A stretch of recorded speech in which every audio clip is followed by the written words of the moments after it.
This is Tim from Hanover. Hello, Tim. Good morning, guys. What's up? Love the show, Thank as you. always. Thank you. Hey, I talked to Curtis over the weekend, and I was telling him, I'm sure he remembers, I just told him that I know Brady's done, man. He could have had that Super Bowl, he thought, of last year because he still had a very competitive team. Mm-hmm. But he went and luckily he made it to the playoffs, and he met a team that had so much talent, and they finally put it together yesterday. And I tell you what, he realizes now, looking at that kid that was down there on the field as well, you could see him. They looked at Brady, they looked at him a bunch of times, and you could see that type of stuff is going through his head like, hey, do I really want to keep going? And everything else along inside his family and everything else down the road and all those opportunities, he's definitely going to walk away, guys. And I wish him the best, man. And you guys are awesome. Enjoy your day. All right. And see, another reason why he doesn't walk away is because he didn't do it this year because he tried his best to get out of here. And we'll get out of Tampa Bay. And unfortunately, he was unable to do that. Mm-hmm. So now he's divorced. He's now doesn't have that pressure of having to, explain why he wants to play and all that other stuff that he dealt with Giselle. And not only does he not have that, but now he's a free agent. He can now pick and choose where he wants to go, where prior to this year, he couldn't do that, and he probably knew if I don't play this year, they're still going to hold my rights, and it's going to be difficult for me to go someplace else. I might as well grind it out for a year, and now I have the luxury of going wherever it is that I choose. Do you think he wants to do the TV gig? Not really. I don't think so. I think because I said, well, why wouldn't you retire last year? You had won 7 Super Bowls. You had all this, $300 million waiting for you. Why not just do that? To me, when I think of having issues at home and football being an escape, now that he doesn't have those issues at home, he can go home to an empty house with his kids sometimes. Make some fajitas for himself. Exactly. You could teach him your ways. Have you gotten any notes about the oven from Echelon? Or No. I'll deal with that later, Curtis. I heard it was Taco Tuesday at Day Trader Mike's house tonight. Yes, it is. Tonight is Taco Tuesday Are at you Day helping Trader Mike's. cook, or are you just arriving? I'm bringing the guac and the salsa. Homemade guac? Maybe I'll make homemade guac. Wow. And maybe I will with my food processor. Wow. Okay, well, you have to I don't know how to turn that thing on. It's all right. Just go buy a new mortar and pestle. I'll probably buy guac. You can buy guac somewhere, can't you? Yeah, very good guac, too. I think you can. Okay. But when it comes to Brady, and I hope I never go through a divorce. I see the stats. You guys send it to me constantly. But I would assume you would want to spend more time at home once you don't have to deal with that. That's why I think he came back originally. The argument would be he clearly gave up a lot of kid time to play football. Mm-hmm. So, I guess maybe he might look at it and say, all right, I've accomplished everything I want to accomplish. And as hard as it is to hang it up, I'm going to do it and spend more time with my kids now. What if he replaces Leftwich with his oldest son? But we know the kid time thing. That is, listen, as somebody who played and had kids, your kids now, his kids are all in school, right? They're all of the school age. So he gets up, he drops them off, and for the next 9 hours, they're in school. Yeah, but the older you get, the more you reflect on those kind of things. And the more you say, I say it all the time. I spent a lot of time working. Right. I missed time that I could have spent with kids. It's more important to you the older that you get. But he's still gonna have to do something, and his kids are in school. So is he now going to school with them and just sitting in their classes? No. Yes. He's But going to be the guest reader. The way we talk about him in retirement is that he's just sitting around twiddling his thumbs. He has multi-million-dollar companies that he has a big hand in. Right, but the way that people talk about him, like, oh, he's missing out on time with his kids, is all of a sudden, now that he stops playing football, now he has the whole day to spend. Yeah, he can do Zoom from his home office and walk out and hang out with the kids. What? They go to school. Yeah. You know how it works when you have kids at that age. Yes. So you drop them off at 7 o'clock. Yeah. And they're in school from 7 to 3:30. Mm-hmm.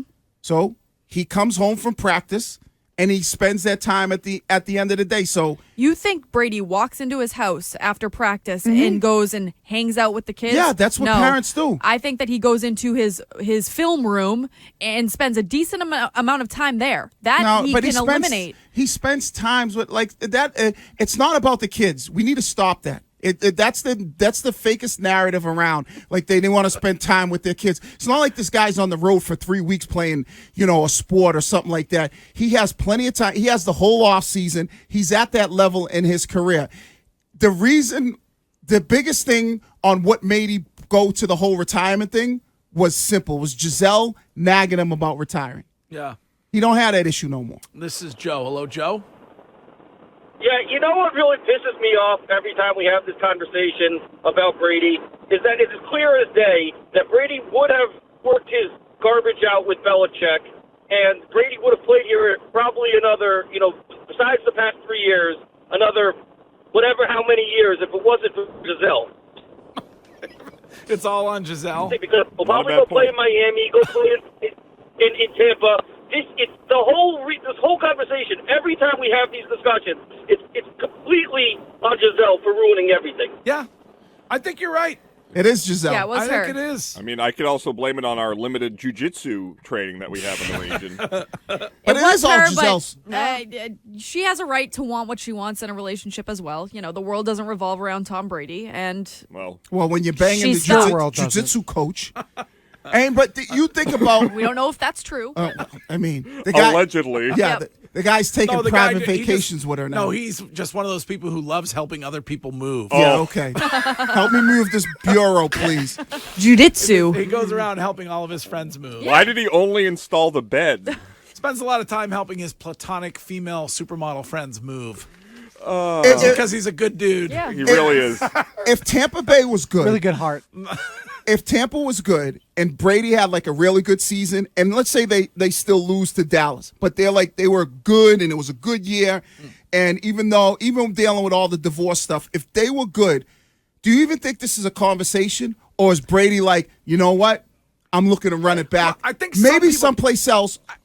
Some people, people have been saying this all morning. I don't feel like it, but people are saying that he looked really old last night, which, I mean, Then you haven't been watching all year, and I recognize it hasn't been on a lot. The Bucs haven't been very good, so I get that you may not have seen them this season.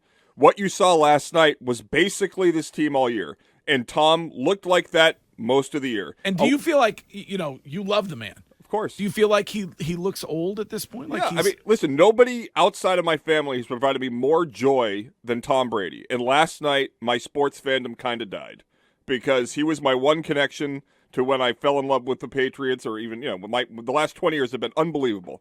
My growing up as an adult, every snap with that guy, he is the best player of any sport I've ever seen. See, I think if he didn't have to throw the ball 66 Right. times or whatever it was, that he would not have looked old. It's the same way when people say, you know what, when Christian McCaffrey was playing in Carolina, like, this guy's done. He's washed up. He's dealing with injuries. And then you go someplace and you're not the first option or even the second option. Oh, then you start to look differently. You know who they always say, he looks old. He looks old is LeBron James anytime he's on a bad team. Yeah. But when he's on a good team, you don't see that because Wiggy, Uncle Rico can still sling it in Napoleon Dynamite, okay? If you talk to Zoe or to Bledsoe or to any of these old quarterbacks, they get out in the backyard, they can chuck it. Right. That's not the problem. It's everything else. It's the speed with which you process defenses. It's your ability to be agile in a pocket. It's your ability to diagnose and read things in real time. Back in '82, I used to be able to throw a pigskin quarter mile.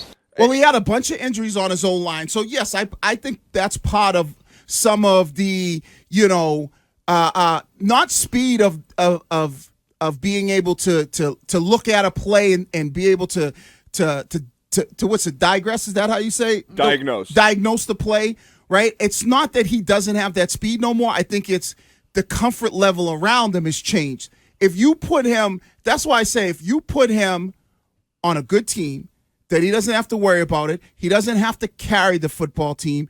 He becomes a really, really good quarterback, what we've seen last year. He just looked different though. Like on the sidelines specifically, he looked like he He wasn't into Yeah. it. He looked like It's he not did. what he. It's not what he That is. was And the what- whole year, though. That's the whole year. Yeah, Like and that. whether they were good or bad, like you saying that if they were good, would we still be having this conversation? wouldn't. Yes, I think from now on in Tom Brady's career, we're still having this conversation. No No. matter how a season ends, it's is he done? He looked like he played for a team that finished the season 8 and 9. Last year, he didn't look like that.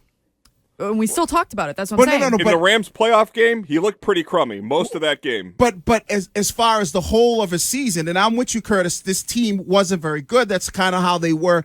And that's why you saw some of the body language and kind of who, some of this, when you seen his character, it would just everything looked miserable. But that's what happens when you play on a team that's below 500. Yeah.